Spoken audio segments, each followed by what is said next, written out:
Hello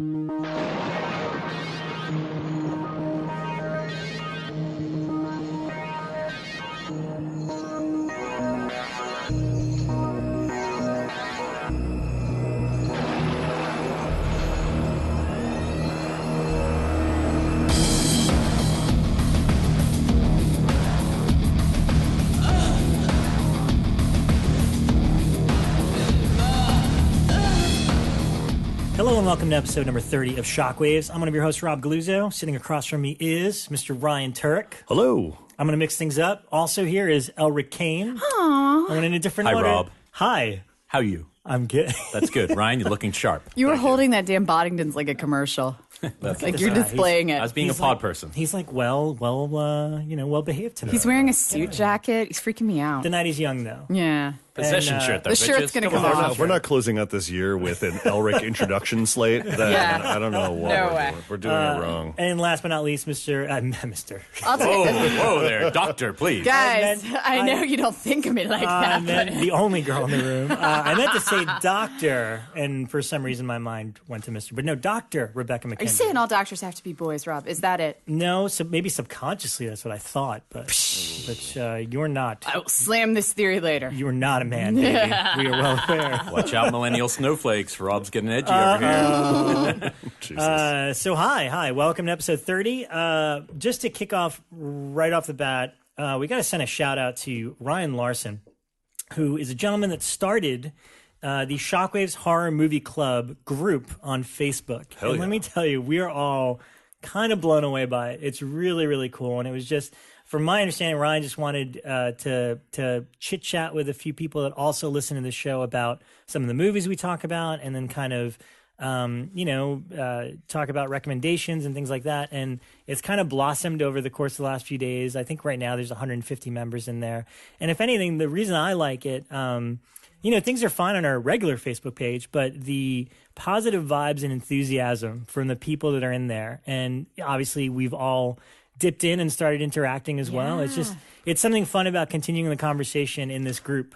So it keeps it focused. Yeah, that's what it does. yeah. It's kind of isolating the conversation to just films as opposed to general Shockwaves chatter and Blumhouse chatter. Like there was a big discussion on the whaling today that I joined in on, and it was awesome. And also, I just want to give a shout out to Ryan. He used to write for me over at Shock II Drop. That's so funny. He sent me a message saying, I don't know if Ryan remembers. Oh, but, no, of course I do. No, totally. Absolutely. No, I think it's fantastic. So, Ryan, thank you for the support once again. Yeah, and if you don't already like the group, or if you haven't joined it, liking is like a page deal, but just search it out, Shockwaves Horror Movie Club, and then just join the group. And it's pretty cool. We've decided we're so happy with how it's turned out that I think we're going to reveal little things on there first before anywhere else. Like For example, a little exclusive. My favorite part was... Who our guest is. Yeah, well, my favorite part so far was, I think it was 2 days ago, whenever it started, and one of the guys posted on there, he said, hey, fellow shockers. And when I heard that's what they're calling themselves, I'm like, oh my God, that's the greatest thing ever. So I hadn't even thought cool. about that, calling people shockers. I also think the second or third post was the cover of Possession, like, hey, has anyone heard of this movie here? And is this the right edition to get? And I'm like, yep. Alex, I got this one. It's all good. It really is cool. Look, we're like the Grateful Dead, man. We just run on good vibes. You guys keep sending good vibes. Tell us what you like about what we're doing, and we'll keep doing it. Yes. Over there. We're exactly like the Grateful Dead. And one day we will have live shows, and you can trip in the parking lot. That is exactly how it's going down. Kind of meant one day we'll all be dead, but it's all good. Okay. So but no, we're really happy about that and appreciate it. So join the group, and let's talk about movies then. Elric's getting naked already, guys. Taking the shirt off. It's getting hot. Yeah, it is getting hot. So there are so many movies I watched because we are gearing up to do our best of 2016 episodes. So I think all of us are kind of racing to either rewatch things or watch things that one of us have recommended. Yeah. So I've seen a lot of stuff. And also, I was also going to say, it's also cram time for a lot of distributors who Yeah. are just kind of like racing to release stuff by the end of the year. December is always called dump month, so. Well, I thought it was January. Well, Dump month. But it was a time, but I don't think that I think that when you have movies like Logan and Ghost in the Shell coming out in March. Like dump month, summer movie season, it's all been eradicated. Everything's eradicated now in terms of the distribution model, in terms of when is a good time to release a movie. So. Yeah, especially because, and we've talked about this, about how we're viewing things, because I think, and it's sad to say, theatrical is somewhat not where it used to be by any means. I think we can all agree on that without getting into what the best viewing method is, Elric Kane. Yeah. I think that, since theatrical isn't what it used to be, does it even matter as much anymore, like when these things are coming out? But we will discuss that. That's a large. There's movies like The Autopsy of Jane Doe. When I saw that release date, that does strike me as a bit of a dump. I mean, December 21st or something. You're like, weird, right? Well, at Christmas. I mean, if you could think about it, everyone's home last week. If they're aiming for a VOD audience, I mean, it'll be limited theatrical, but they're aiming primarily for VOD. And most people will be home and off from work that last week of the year. So it could be catered towards that. But yeah, we'll delve into how we consume a lot of this stuff because, a ton of movies have just come out right at the tail end here. I'll kick us off because there's so many and we'll go around the table, but I'm going to pair a few up as we go along. Let me talk Vestron Video really quick. They've just put out Return of the Living Dead 3 and CHUD II. So I just got both of them and I checked both out. I forgot how solid a movie Return of the Living Dead 3 is. I thought you were going to say CHUD Really? 2, and I was like, are you Ryan serious? just laughed at me. What are you laughing at me for? Because like 2 episodes ago, I'm going, I forgot how really bad this is. Well, I'm here to counter you, Ryan. Because Let me just say, I haven't seen it lately, but Yuzna is timeless. His films just don't age. And I should say it's bad, but I enjoy it, and I slapped down the $40 to buy it. No, the price is too much. But no, what I mean by that is it reminds me there is what's been interesting about the 6 releases that they've done is they are all thematically kind of similar in terms of like a certain time period when you discovered these movies on video. And Yuzna is somebody I didn't appreciate when he was making these movies. Yeah. Now in retrospect, it's like I still don't like Bride of Reanimator nearly as much as the original, but now that I have the Arrow Blue, I kind of appreciate it. Well, you have this guy who's like he admits to not being good with actors and directing. Yeah. What he's good at is getting really interesting effects and surrealism and like telling a weird story like no one else. And that's the difference between him and Gordon. Gordon's actually a great director. Oh, yeah. And so that's where that's why one is classics and one is just like cult, movies. Right. Well, I mean, look, what I'll say about it is I remember, it just reminded me of why this movie has the cult status that it does, because so many, in the same way that all those dudes loved The Crow, like growing up, this is that movie that like every girl I've ever met that's into horror is like, oh my God, that's like my favorite movie because Mindy Clark. It's got this little love story at its heart, and like. Did you see them in order? Because I definitely saw 3 first. No, I saw them one and two. Okay. Yeah, I saw them in order. And at first, the thing was 3 is like so not connected. Yeah. Mm-hmm. But then you kind of appreciate it for being, well, at least they made a left turn as opposed to 2, which is like a remake of 1. Right. Almost. Well, did you watch the special features? Because they kind of go into how it began, which was like, we got the rights to this title. What do we do? Yeah. Well, we can't really connect it, but we can they can have the trioxin. Yeah, it was like, that's what we need to at least have that element. That's the thread, and then there's like one other thing, and then that was it. And then that was fun. Go wherever they wanted. At least they didn't go to Chernobyl for those ones. One of the worst stories in my life when they said, hey, we're going to Chernobyl to film 2 back-to-back movies. And one's called Rave to the Grave, about 5 years too late. From the director of Eight-Legged Freaks. Yeah, Eight-Legged Freaks, baby. Kiwi. I still have a ping pong paddle from Eight-Legged Freaks, because that's what they gave out, was ping pong paddles. I gotta tell you, when that not to deviate, but when that trailer debuted at Fangoria Weekend of Horrors, it brought the house down. Eight-Legged Freaks. It was kind of fun when I saw it in the theater.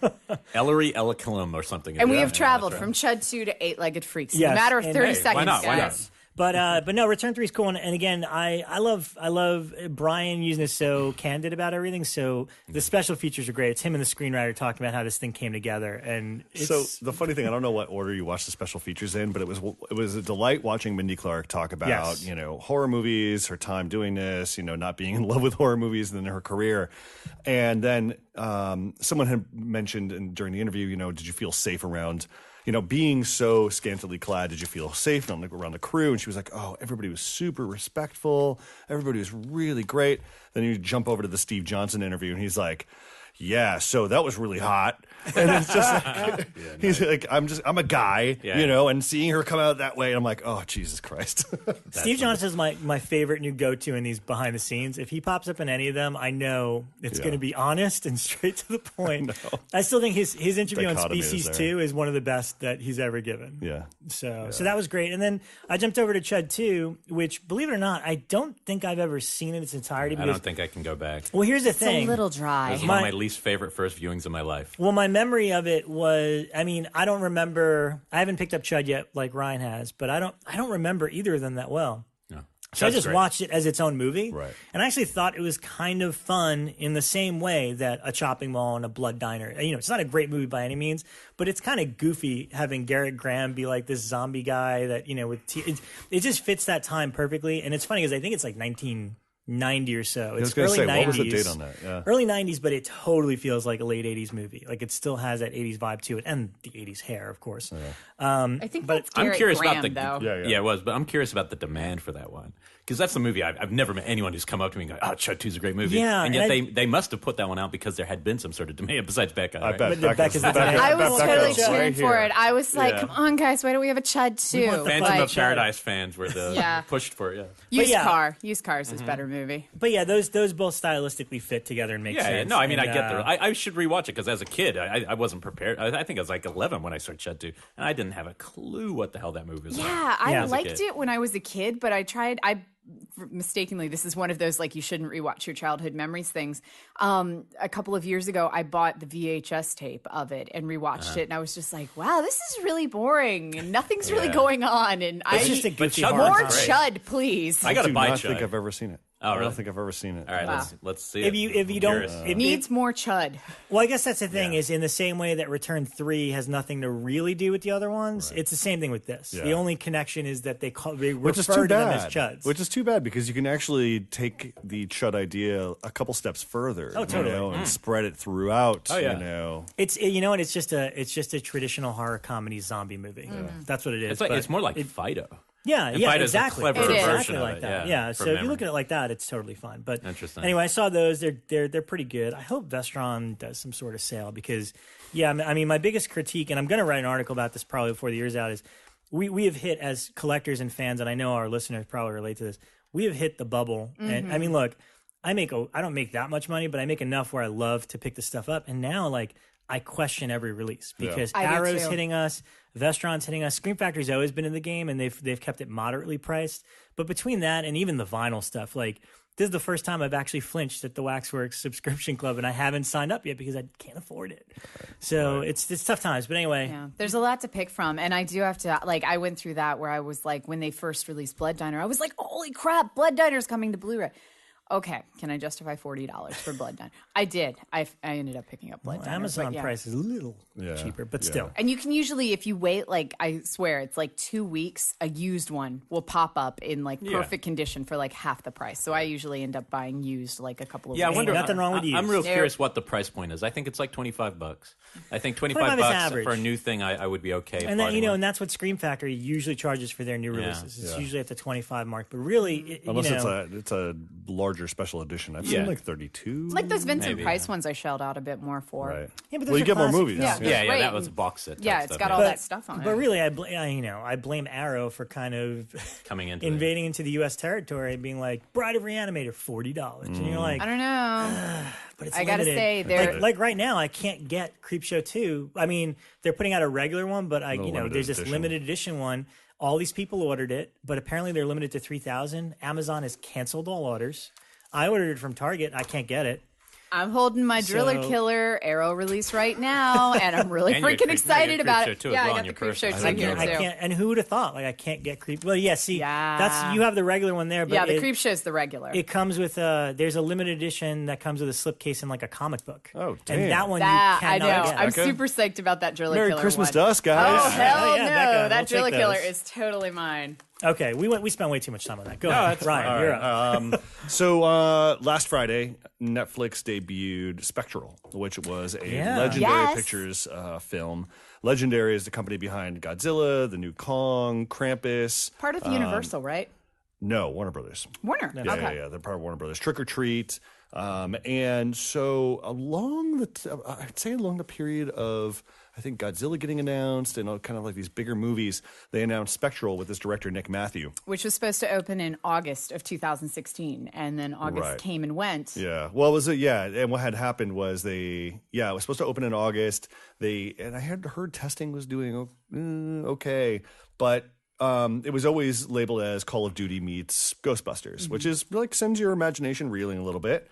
But they debuted it on Friday, and you watched it as well, Bekah. It is awesome. It's pretty cool. I had so much fun with it. I mean, it's not the smartest thing. I mean, there's a lot of it that I'm like, I can't believe I'm into this. If you're looking for any shred of character emotion or platoon-esque like character depth, you ain't gonna get it. Yeah, because it has an alien feel to it, but it does not have that same kind of nothing. No character depth whatsoever. Total disconnect from every single person. Emily Mortimer's in this thing playing like a translator, but basically it's about these soldiers with really cool weaponry who are sent into this Eastern European country, Moldova, and basically these ghosts have been unleashed on this town.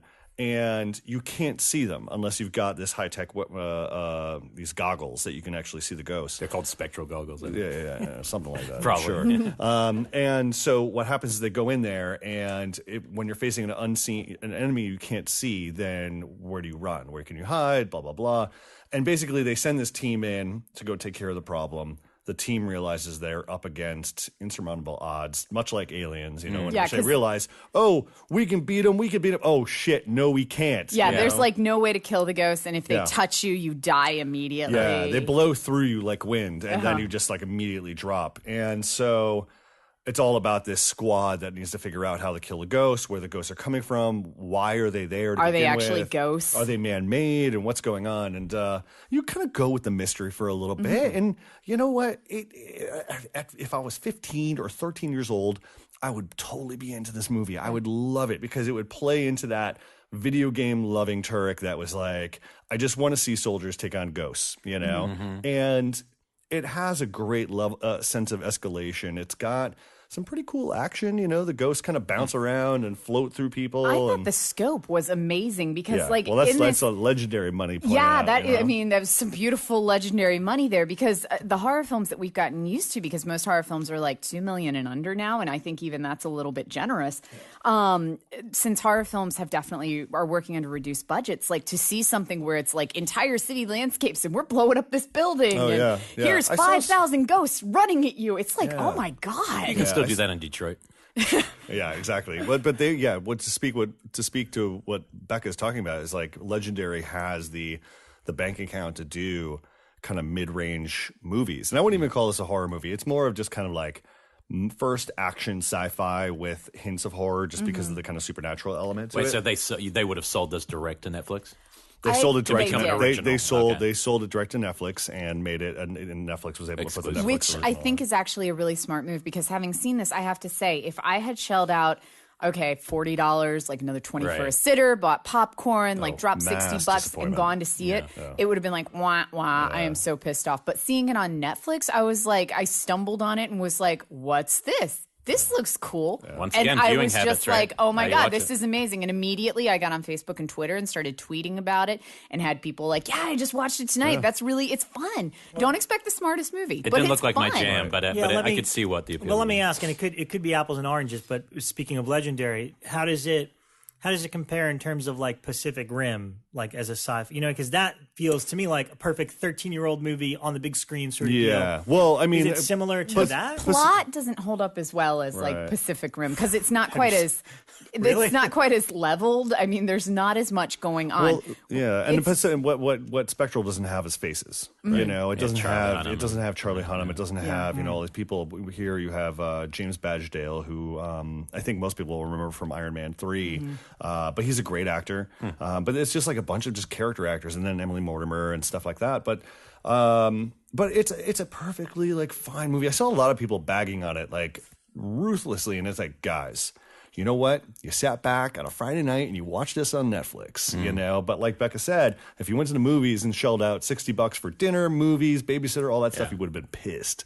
But again, it's just in an era where no one's doing mid-range, weirdo kind of combo movies like this, you know, it's like, okay, that's an achievement in and of itself. It's something different. When you're watching these kind of weird robot dog things with like these spectral, like these flashlights that are able to identify the ghosts out there. Yeah. Walking into combat with all these soldiers just blasting away at ghosts. It's like, that's cool. That's cool. Yeah. There's things blowing up. It definitely. It was my kind of movie where I didn't have to think a lot throughout. Exactly. It kind of told me exactly what I needed to know to continue on to the next scene. And then they blew shit up. And it was fun. Yeah. I saw a film on a similar scale to that, like that kind of big, you know, those kind of movies you're surprised to make, called Microwave Massacre. And it was just at big scale. My notes. I'm going to just read you my notes. It says Microwave Massacre, and then it says boobs, then it says unwatchable ? And then it says why Arrow why. And that is my review. So I should turn in my unopened copy of Microwave I am going to tell you guys, Massacre, let me just preface this by saying, just because you hate something doesn't make you a hater. Okay? So no one think I'm saying this out of hatred for trying to hate on this movie. This is the worst thing I've seen this year. and it's one of the worst movies I've ever seen in my life, to the point where I actually question, is it even a movie? Or is it just boobs with credits? I don't know. And I like boobs. Big fan of boobs. You know, it's What's a the percentage of microwaving to boobs? Very low microwave percentage. How much is the microwave Here's what it used? feels like. Is it on full heat, or is it on just like kind of 10%? It's not even a microwave. It's this big oven thing that was like probably pre-microwave, I guess. Is it used frequently? Like, does it become like allegorical in any point? Not really. No, what's weird about this movie is the cover is so great, just like a lot of movies, right? So I would watch this based on the cover. So that's where I was coming from. It was on Amazon, so it's the same version you get. It's on Shudder, actually. Oh, yeah, so if you subscribe to Shudder, you can watch it. And I love a lot of things on Shudder, just not this. And I know somebody out there, this is like their movie, so they're going to be mad, but probably not, because it's pretty bad. There's a stand-up comedian as the lead in this, and he's not a guy, I think his name's Jackie Vernon. I'm not familiar with him, but he's probably like poor man's Rodney Dangerfield. And it is like watching the worst stand-up routine for an hour and a half instead of a horror film. It's never really a horror film. There's a little bit of cannibalism and eating something, but it's always done as a bad kind of Blood Diner-y joke, but not as good as Blood Diner, which is still not a great movie. It's just a fun one. It's fun. It was really like, I was about 20 minutes in and go, I'm only going to finish this so I can tell people on the show that I finished this movie. There's nothing else pulling me through. I just, it's one of those things you're like, wow, the fact that Arrow would put that big a package out is mind-blowing and cool. Like, for that person who loves it, but also mind-blowing, because there are much more deserving titles. I can't even quantify it. So I'm not a fan. But, check it out for yourself, especially if you have Amazon. So when we do our all-night weekend massacre marathon, this is not going to be one of that one would put me to make sleep. It in. I mean, you kind of have to throw it in. Hey, I've seen some bad massacre titles. Wood Chipper Massacre is even worse. Oh, I don't know. Wood Chipper... Okay, it's really bad. I can't watch it again. Well, you know Who am I kidding? Since you mention it, I will give a plug, actually. Yeah. Despite the prices of Arrow, usually, right now, our friends at Diabolic DVD are doing a huge sale on Arrow stuff till the end of the year. The best site to buy stuff. If you, I just love that. The guy who has runs so much it, stuff. Jesse is amazing. Jesse's great. And I think they're 50% off on a lot of their titles. Yeah. So. And you can always find Code Red stuff there, like even when they don't have it on their site. Jesse has I'd be it. much more excited about like Parents. Parents coming out is much more interesting. Well, the only reason I thought is because I'm pretty sure I saw Microwave Massacre there for like I believe $15. Yeah. So I'm like, all right. Man. Is it worth $15, Elric? It's not. Ryan bought it, right? Because I saw it in your office. I paid full price for that. You did. I wouldn't. You would pay me to watch it one more time. I'm not even kidding. That's not even a joke. I'm not a fan. But just a couple of the quick short ones. I also rewatched our guest Jackson's film because I saw it one time. It was super late at night when I saw it last. I went to it the day after he was on our show, I think. And I liked it a lot more. I mean, I liked it when I first saw it, but what I liked about it is it's very rare to see indies that have a big idea but are still super low budget indies. And usually that falls straight on its face. And this, even though there's certain parts that are less successful because of that, the imagination and heart come through really well. So that's still on VOD. Check it out. It's really, I think for a lot of our generation, it's like perfect nostalgia ride and just fun. Like the game's fun. It was fun to revisit that one. And one other of just these short ones. Silent Night, Bloody Night, I'd never seen. Oh, I've never seen that one either. Streaming on Amazon. Yep. Really shitty quality. So it looks like VHS quality. Unfortunately, it's not a restoration. There's apparently an HD master that Vinegar Syndrome or some company put out a couple years ago. They didn't release it. They just kind of gave it away on something. Yeah, it's already public domain. Yeah, it's something. But I really like the movie. It was a lot of fun. It's like it feels like a prototypical slasher, Christmas slasher. Like it feels like one of the first ones to kind of, besides obviously Silent Night, Deadly Night. It is a little more giallo-y because it's a little more whodunit in its setup, but it has the sequence towards the end that's like basically like Dr. Caligari. It's all shot totally. It's like a flashback to the past, shot almost expressionistic, all kind of brown filter, and it tells you the whole crazy story in the back, which makes it almost a different movie. But I think this would be a great addition to your Christmas watch list. It's not like I didn't love it. I was more like, oh, this is pretty cool, which is better than Bloodbeat. The bad Wisconsin samurai ghost movie that for Christmas you don't need. Yeah. It's in my queue. I have to watch that. So. Yeah, and Mary Warnov's like really young and looks great, and it's just fun. It's got a lot of voiceover. It's like that Messiah of Evil voiceover, which was probably done post you made a movie, and then you need to make sense of it, so you straddle the voiceover. But it's cool that Amazon, I like being able to watch these things even if the quality's poor. I like that it's better than putting on a VHS tape for me. It's easier, and so that was fun. So I'm still trying to track down a copy of the Hess one. To All a Good Night. Oh, yeah. Well, there's a Blu-ray of it. I want to see that before Christmas. It's something. I have a VHS of it if you get desperate. No, I've heard it's so dark that you need the Blu-ray. The Blu-ray is pristine, but unfortunately you see the everything that's shot at night is actually in the day. Oh, okay. And they're selling you on it's night. But anyway, let's keep going around because I have a couple that I really what'd loved. you see, Bekah? Come back for. So this was like my awesome find of the year. I'm so excited about this. It's not like a crazy hard to find. I just kind of stumbled on it though. So while I was looking for Spectral on Netflix, I went to the Netflix original button, and there the first thing that popped up, and it was under this like you might like, and it was called 3%. And I hadn't heard of this, and so I clicked on it. It is a Brazilian TV show that was made as a Netflix original. It's the first Netflix original Brazilian production. It was awesome. I'm only 3 episodes in, so I can't speak much to it. But last night when I started it, I watched like 3 episodes back to back because I was so into it.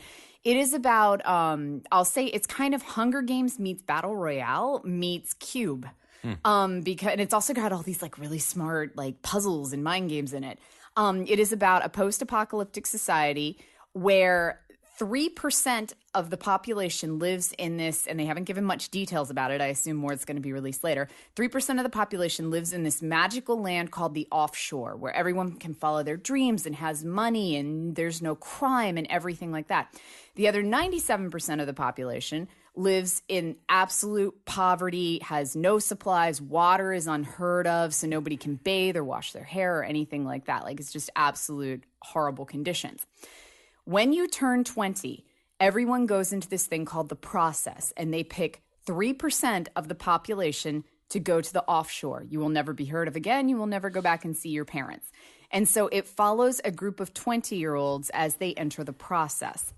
And you find out in the first episode that there's some people who are trying to overthrow the process, that they think that the whole system's corrupt. And so you find out really quickly that there might be moles in the group who are trying to overthrow the process. And I have a feeling it's going to get more horror as it goes, just because the reviews I've read say it gets more brutal. But even so far, it's kind of like you see it inching in. Right now, I'll call it a really good sci-fi thriller with a lot of horror leanings. Cool. And when they start the process, they have to do all these different puzzles, and then they have to go through interview process. But the interviews are like mind games with them. So yeah, it's really good. It's funny because yesterday I saw 3% in the Netflix queue, and they added another one called Glitch, which is an Australian like zombie TV show. I started watching the first 30 of it, and it basically has this Australian cop who gets a call to a cemetery, and all of a sudden he walks into the cemetery, and there's just these people covered in mud and dirt, mostly naked, scared for their lives. They don't know what they're doing. Oh, wait. It begins a little bit like it's like The Return. It's like The Return. Yeah. I don't know thematically where they go with it, but I'll report back once I start kind of getting into it. Or funny? serious. Oh, cool. Yeah, Okay. but it's got that Australian charm. Yeah, you know, there it's very charming. But I got up to a point where the cop discovers that his dead wife came back, and he's trying to figure out what's going on. But it was just the image that was evoked of these kind of dirty people that came out of the grave. But it's interesting to kind of see what Netflix is putting out. What's interesting about these releases is you don't hear anything about them. They just so happen. they I didn't hear appear. 3%, and now there's one called what is the OA that's been Britt Merling. Well, that one's getting getting ads billboards. This is the first time I've now they're starting to push it. Like, what's this? Here's the next one that's coming up to Netflix that I'm really excited about. It's called Crazy Head, and it is a British TV comedy, which it's British, so I don't know how many actual episodes there are. Like 3. Yeah, but it is a British TV comedy about two girls who are able to see demons, and apparently they're very unlikely pairings. Like one's kind of bumbling and works in a bowling alley, but they are able to see demons and start hunting them. And it looks very Shaun of the Dead-esque, where it's like these two unassuming people shoved into this kind of monstrous situation. And that one starts in just I think it's a week. So I'm really excited to see that one too. But I highly recommend checking out 3%. Because it's Brazilian, the whole thing is subtitled, so be prepared for that. But yeah, it's really cool so far. It's shot it's directed by the guy who was the cinematographer on City of God. So it's beautiful. Rob, what you got? I'm going to shoot out a couple of quick newbies because these are mostly things that I wanted to see before I cultivated my top 10 list. Just added to Netflix was I Am Not a Serial Killer. Yeah. Which Loved is that movie. something I've been hearing a lot about it all year. I really liked it a lot. It's really, really cool. Christopher Lloyd is one of the characters in it. And it was directed by a guy named Billy O'Brien. But what's fascinating to me is I guess this is based on a series of novels. It's a trio. Yeah, YA well, it's too. weird. I read it was a trilogy, but apparently the author's done 5 books. And really? I think the 4th and 5th one also have this character of John Wayne Cleaver, who in the movie, he's a kid. He's about 15, and it's very Dexter-esque, quite frankly. And that's kind of what I liked about it, is that it's similar to that tone in that he has these impulses. Him and his mother work as morticians, and he has this impulse to kill, which he holds back, and he tries to kind of disguise his impulses from the general public. But then there's another killer in town, and it's kind of like him trying to figure out who that is. That is where this story takes place. I really liked it. I want to actually watch it again because I felt there was a lot of subtle things going on, and there's some really surprisingly cool stuff in it. There's some really good twists. We're not saying that will make it worth your time to check out. I thought it was super fun. It was one of my favorite surprises of the year, where I didn't know anything. I watched it and went, wow, that was a good movie. I saw it at Fantasia, and definitely it was one of my favorite films from the festival. I thought it was Christopher Lloyd's best acting. He's great in it. Forever. He's really good in it. And also it was shot on film, which was cool. It 16 had that, millimeter. It had that nice. It just felt feels like an older movie. Yeah, it did. It felt good.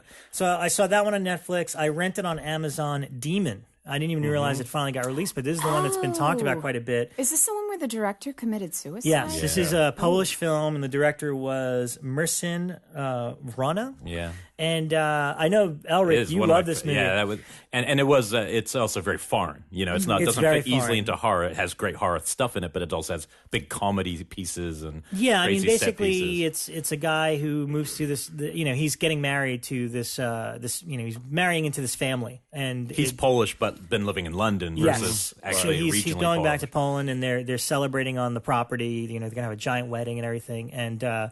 But he kind of he's playing, he's kind of cleaning up the place and stumbles on kind of what could be an unmarked grave. He's not totally sure. So the majority of this movie takes place at the wedding where, the title is Demon. So he kind of may be getting possessed, but it's interesting how it works out.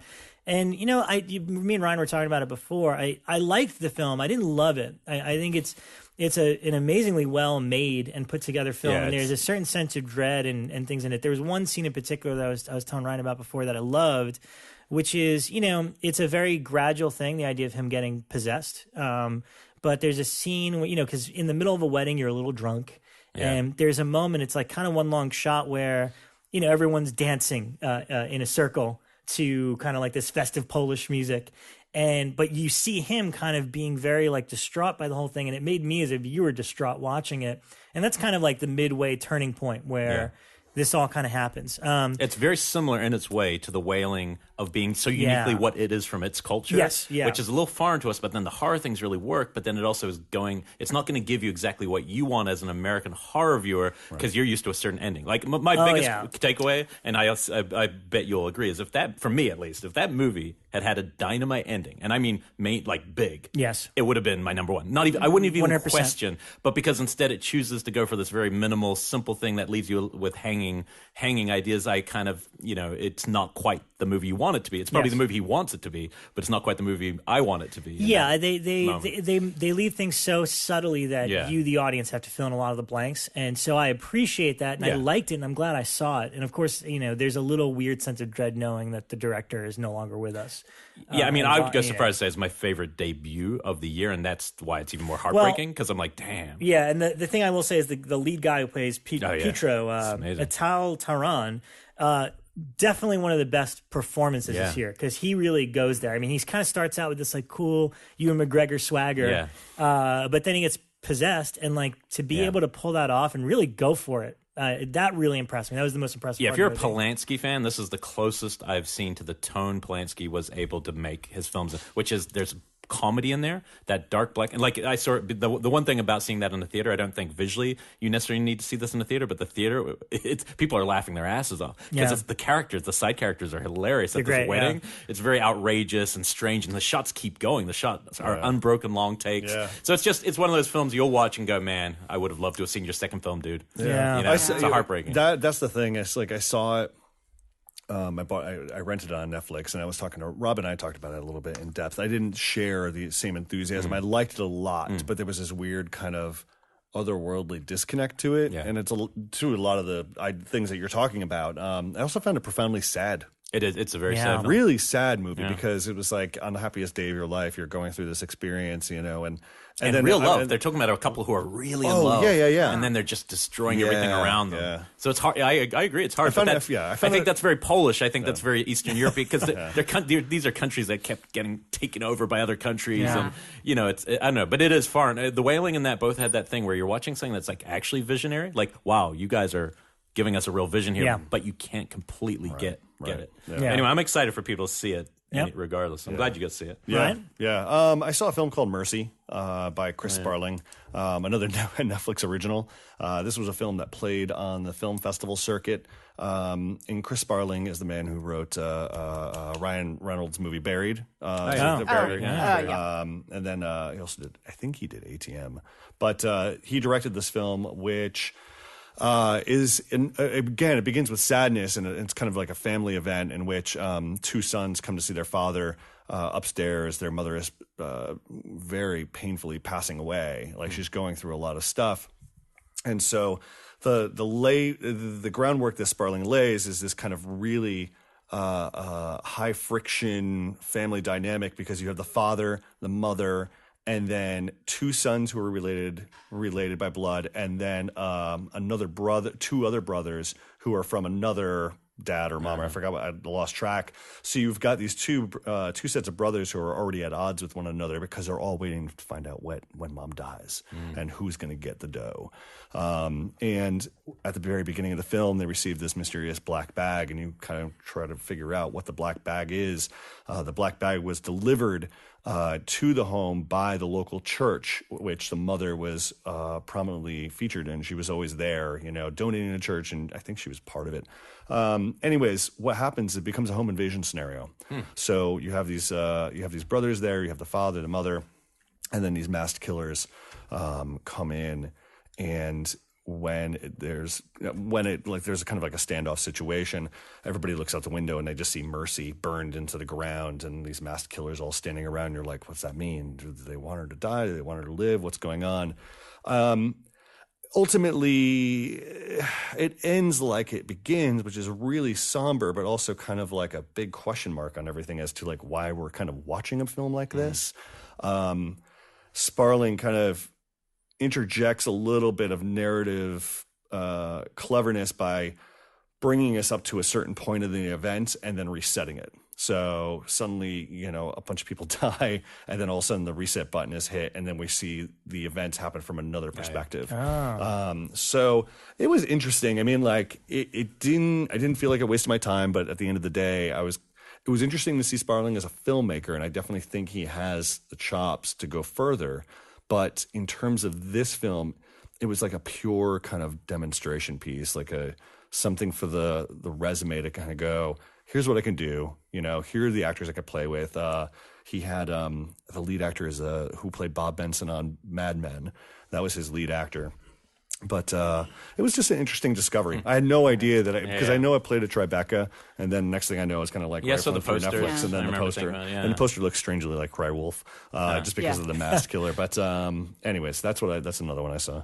All righty, Bekah. Nice. I saw Blair Witch, and I watched it, the new one. I kind of heard.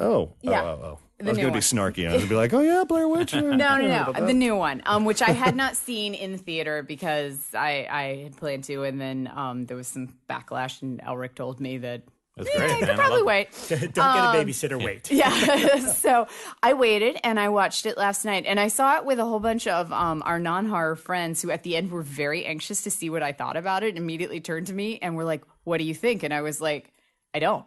Like, it was weird because I didn't hate it, but I felt nothing. So that's kind of, I don't know. It was not for me. Numbing. So. The numbing. I strangely kind of like it. I want to revisit it, but again, it's not what... I don't think it's the movie everybody wanted in 2016. Yeah. It's the Blair Witch movie I wanted in 1999, which we got instead the Blair Witch Project. Like, I kind of wish it was this one, but I still think there's a few too many movies in that movie. Like, I think they're pushing a few too many different stories, but there were some shots where I was like, that was a really cool thing that you did there, and like some found footagey stuff that I was like, okay, I had not seen that before. Inventive stuff, but oh my God, Elric, maybe it was because you'd pointed it out, but the like 10-hour demonstration of what they were going to do with the cameras and how to use them. When we're in 2016 of found footage, it's like, really? Like, and the drone payoff? The drone payoff. It doesn't pay off. It killed me. It was, So I watched that. But one that I'm excited that I have not seen yet, but I want to know if you guys have. Have you seen something from the 90s? It's a Dutch film called The Johnsons. Yes. Oh, Is it good? Somehow, no, but it has because Roy Frumke's my old screenwriting teacher. While you said this. No, you can't just call him your old screenwriting teacher. No, because I remember seeing the poster for it, and I remember Roy and Rocco, who is his partner on the Substitute films. I remember they brought in the poster, and I was like, "What the hell is this?" Because it's like a weird fetus deformed. It's that's like like a hillbilly baby or something like that. And that is the time I saw it. And that's all I remember. I just remember going, "Oh, that's interesting." It's a weird one. So somebody had messaged me, and I guess they're like writing on it for something, and they were like, "We'd love to get your thoughts on it." I was like, I've never even heard of this movie. Well, right now, are you reviewing a film you haven't watched yet, and you just asked Ryan about it? Is that what's happening? I have not. What is happening? I know nothing. I was okay. interested to see if you guys had seen it because it took me aback where I was like, I've never even heard of this thing. Yeah. And I think Anchor Bay put it out at one time. Okay. I think like in the during the early DVD phase. Like I think the film came early 90s. So okay, I have to go back and. Oh no, this is Bekah. I'm telling you now, this is pure Bekah. This movie is pure Bekah. Oh, so then it'll Please, work. No. Okay. I thought, because when you were coming at me with it, I didn't know if you had seen it or not. No, I have not seen this. No, you're going to find something for it. Okay, yeah. I am going to enjoy the Johnsons. Well, I got to say, I got two more, and they both are home runs, so I have to mention them. One made me think that Shudder only existed as a platform so as I would see this movie finally, which is if you're a fan of that funny little almost horror subgenre where you have Cobra and 10 to Midnight, which you would kind of lump, they have horror elements. Holy shit, man. I've never been a Chuck Norris fan. I was wrong. Silent Rage is the coolest fucking movie ever made. Silent Rage scared the shit out of me as a kid. The problem with the movie is it has, if ever there was a Keystone Cop moment that ruined a movie, like you always talk about, there's a side fat character who just continually is making the bad, silly boob and fat. That's just, he breaks every good tension scene. But Chuck Norris in this film is incredibly charming. This is like, there's a psychotic killer who's been brought back to life, and Chuck Norris is trying to take him down. The opening is shot with like long takes, and it's an axe killer, and he kills a family, and you're like, holy shit, it's all very serious. It has a terrible love montage in the middle of the movie, which is hilarious. But this movie is so much fun. If I'd seen this I mean, I missed the boat. I know a lot of you listening this was a film you saw probably on HBO and loved it. This film is, I mean, I would buy Shudder just so I could watch this movie right now. Man. That's how awesome it was. Silent Rage. Silent I've Rage. never seen Silent I think it was Rage. I'm going canon. for it. I might be wrong. It would make sense if it was part of that. It feels like a canon. Yeah, exactly. It feels like canon. That movie was super fun, and this is the best, man. And this is really for you two slasher fans here. The best thing about our show is that we give you guys a ton of recommendations. Occasionally, you'll give us a recommendation. That's nice. Occasionally, you'll walk up to us and go, dude, you have to watch this. Here's a copy I've bought for you. When you do that, we listen. Yeah. Okay? Jacob Semham, I'm probably butchering your last name, but you've given us other cool stuff in the past. He did our 31 movies of horror. Oh, yeah. He came up to me and goes, dude, there is a giallo film made in Amsterdam called Amsterdamned. It's awesome. Dude, I have it on Dick DVD. Moss, really? Yeah. I've never even heard of this movie. Dick Moss. Dick Moss, Shameless Entertainment. He takes it up to me, and I watched this movie last night. It took me a couple months. This movie, okay, this would be my pitch. It's Torso meets Jaws. It's a giallo set in the canals. This whole city is based around these canals. And it just opens with an underwater shot going along the canals, watching things going underwater, coming up, going up. And then eventually you start to realize it's like a frogman, like somebody wearing, diving suit, going through the canals of Amsterdam, killing people in brutal ways, never explained why he's really killing these people. This movie is absolute bonkers, and the craziest part is it is not some cheap, because Amsterdam wasn't making movies like this.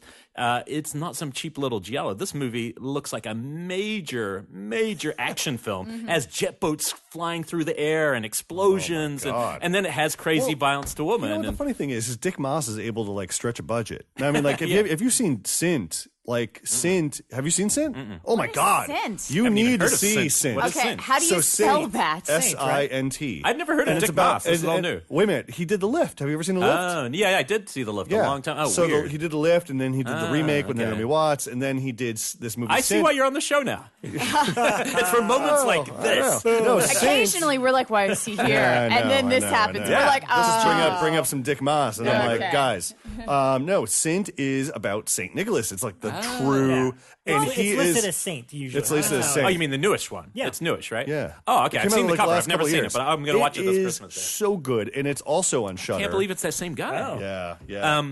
But the only scene I'm gonna tell you guys to watch is it has a scene at the start, and a boat is going under a canal full of nuns and little kids wearing like Cub Scout uniforms, and there's a body hanging from the bridge, and the boat can't stop. So the boat hits it, and blood starts streaming across the top, and then blood flickering on every person, and it is God. one of the funniest. I pulled it up. Yeah, that's the scene. It's I great. can't remember the last time I laughed out loud by myself and couldn't stop laughing for a few minutes. It's that kind of scene.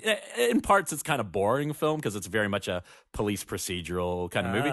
But the parts that are horror are dynamite. So I'll just lend you this copy. But thank you, Jacob. I think he gave me one too. He might have. If not, I'll Yeah. lend it to you. But it's just totally bonkers. They released a regionless DVD, and I don't even remember what company I think did it's it. Shameless Entertainment. Okay, If yeah, the it's one got I a have. yellow spine. Yeah, yellow spine. Shameless. And so I have that one that I think I got like a press copy of it a couple of years ago. But yeah, it was one that I'd never seen before until I got the copy, and then I was like, "What is this madness?" It's wonderful. It was great, and I know we have to go to you, Rob. But there's one other film for if anyone liked The Fits from last week. This is another one that's like drama, but laced with the kind of horror music, and is one of my favorite films of the year. Not just horror. It's called Krisha. It won South by, I think.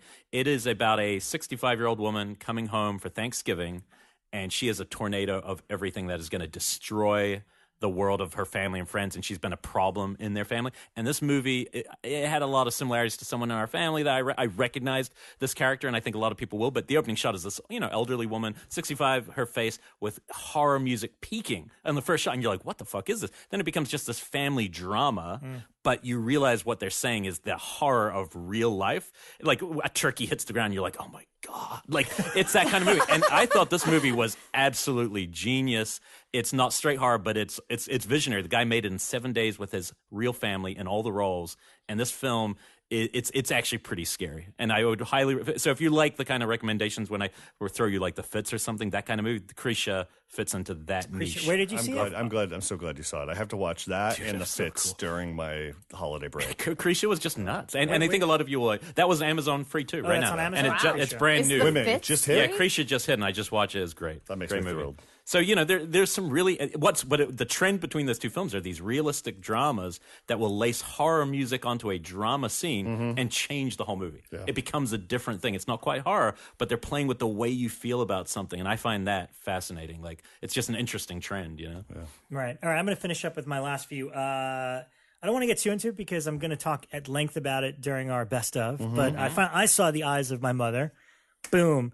Freaking masterpiece. I don't know what the hell you're talking about, Bekah. Not my jam this year, Bye, guys. Bekah. Not my jam. Cinema Police is going to make you watch it not on your computer. Some amazing, scenes, but not my jam. Well, first of all, it's like 70 minutes. It's like really short. But I was, again, because of the pacing of it and the fact that it's in black and white, and it has it's not like it, but it's got that same uneasy vibe that like Henry Portrait of a Serial Killer. Oh yeah, that the entire time just kind of yet more beautiful. But yeah, it's very beautiful in terms of being. It's the guy's first movie, right? It's a debut. In terms of a debut, it's fantastic. Yeah. So I absolutely love that one. I think you should check it out.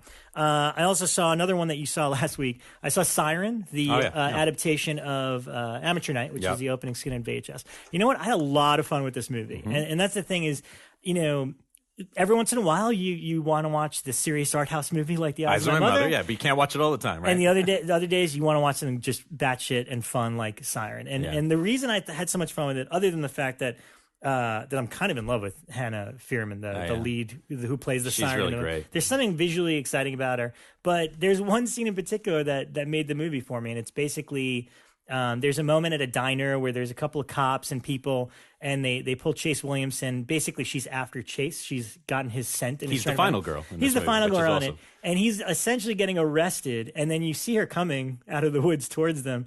And the reason I loved it, he ends up because what she does is she makes a noise to kind of put you in her spell. He puts headphones on and so all of a sudden you have this diner sequence, which is, I don't know, like 2-3 minutes long, where it's totally silent and he's running, but in the background you see like bodies flying out, and then you see her kind of like jump up. With the soundtrack of it from his perspective. Yes, there's like cool shit happening in the background while it's kind of silent, and then of course she pops up in front of him and she's like, "I like you." And I was just like, you know what? For that scene alone, I had a lot of fun. It was one of my favorite bits from when they do a lot to go above the budget in moments like that, where like you're like, oh, whoa, you pulled that off. Siren on VOD now? It's on VOD. Redbox. It's on VOD. It's on Amazon. It's all that. But I honestly, the DVD was like $9 on Amazon, and I was like, I'll just buy the DVD because if I can keep it, I'll keep it. And Chase is really great. He's a lot of fun to watch. Yeah, absolutely. Ryan, did you have anything else? No, that's it. Okay, then can I say one more thing? Another movie I squeezed in. I haven't seen this in a long time. George Romero's Martin. Oh God, I love that one. It's been out of print for a really long time, but I have the DVD of it. And you know what's funny is like it's been so long since I've seen it that I only remembered little bits and pieces of it. When I saw it as a kid, when I was getting into Romero's movies, I always liked it. But you know what it is? It's like when you have different perspective, like the pacing of it always felt a little off to me. But now watching it through adult eyes, like it could be a freaking masterpiece. Yeah, I think it's his best film in that way. The idea of a serial killer that thinks he's a vampire, but the thing I forgot about is all the black and white sequences because, right at the beginning, he murders a girl on a train, and I just love that it goes to black and white, and he has this fantasy of how beautiful it's going to be. Right. And then 2 seconds later, he comes in and she's got the face mask. And like it's all messy and awkward. Kind of like marriage. Yeah, well, yeah. What you think it's going to be, then what it is. Pretty much. And there's a scene right smack in the middle that's similar where he's kind of stalking this girl and breaks into her house only to find her in the middle of an affair. Yeah. And it's this long, drawn out, like awkward thing where he's chasing the guy and all that. But I forgot how great a movie that was. And it's also one of my favorite, like, shocking endings, abrupt endings. Yeah.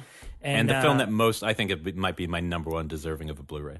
Anything out there. Oh my gosh. Here's hoping. No great addition. Romero's always had those kind of like those heavy moral debates. I mean, obviously it's there in Night of the Living Dead, and it comes out a lot in Season of the Witch. Like they're always, it's about a vampire, but it's actually about religious versus mental illness versus legend, things like that. But I think that Martin's the one that kind of pushes that questioning envelope the furthest of what do you believe and why do you believe it, as he's like battling his uncle and everything. And great regional horror. Again, like one of those films that you feel the place. Pittsburgh. Yeah. I know where the shot. I love seeing that regional style. I believe he said it's his favorite movie that he's made, personally. And also see Night Riders, guys. That one is on Blue. Night Riders is fantastic. Really? I There's a lot of Tom I've seen Savini it. flesh in that movie. Night Riders is fantastic. Ed Harris owns that fucking movie. He sells it When so hasn't he hard. owned anything besides Creepshow Dance? But playing kind of like a King Arthur that rides a fucking motorcycle and then controls his gang, it's just like, oh, come on. And it's about honor, and it's about doing the right thing, and it's about fame, and it's about what do you do with that fame, and where do you take the money, and where do you put it? And it's just like, and it's about family. It's about family before Fast and Furious, guys. Yeah. Has to watch Night Rider. Here's my quick Night Rider story. So when I was a freshman in college, this is when I'd like really started to explore my horror love. I wrote a letter to Tom Savini because we didn't have email at the time. We did, but you didn't use it for things like this. So I wrote a very long handwritten letter to Tom Savini about how much I loved him, and I was really hoping for an autograph of his I could put up on my dorm room wall. Please. I know what he sent you. And he sent me the signed picture of him in a codpiece from Knight Rider, and I opened it up, and I was like, what the fuck is this shit? And I still hung it, and I still have it. That's the greatest photo of Tom Savini. Sex machine. Right there. Really quick, before we wrap up, I just want to say happy 20th Scream. Oh, yeah. Wow. By the time this airs, it's the 20th anniversary of Scream. And how crazy is that, man? Because we did our episode, our bonus one, and we were talking about seeing it in theaters. That was 20 years ago. We're old, 20 years ago. We may or may not be doing a trivia round for it tonight at Dead Right Horror 3 Trivia. nights ago now. Who knows? Oh, wait. Damn. Every week. I was thinking this went up on Friday. It does. Who knows? Oh, no. Then it'll Last be tonight. night. Okay. So when we get to that it'll end, be tonight. This is the end of part 1 of... No. We're on regular episodes now. Oh, we are? Yes. Yeah. Technically. Okay. So next week is one of the biggest guests we've wanted to have on the show for a long time. And I think we would probably, the only time we'd all be in agreement, like probably our favorite show of the decade. Yeah. I mean, for me, like maybe post Twin Peaks, my favorite show. It's not as if he's sitting in the room right now hearing these comments. I just remember having him on the Bloodcast. Yes. And then you guys for months on end going, Can we get Brian on? Can we get Brian on? And I was like, they wanted him to be your co-host, right? Pretty much before Clark took him. Yeah. Pretty much. You know, I'm excited about all of his stuff, guys, but really, Voyager. Yeah. Voyager, finally you guys gave me a Star Trek guest. There's your hints. There's the hints. We'll see you on Monday. Have a great weekend. Yes. Happy dining. All right, thanks, guys.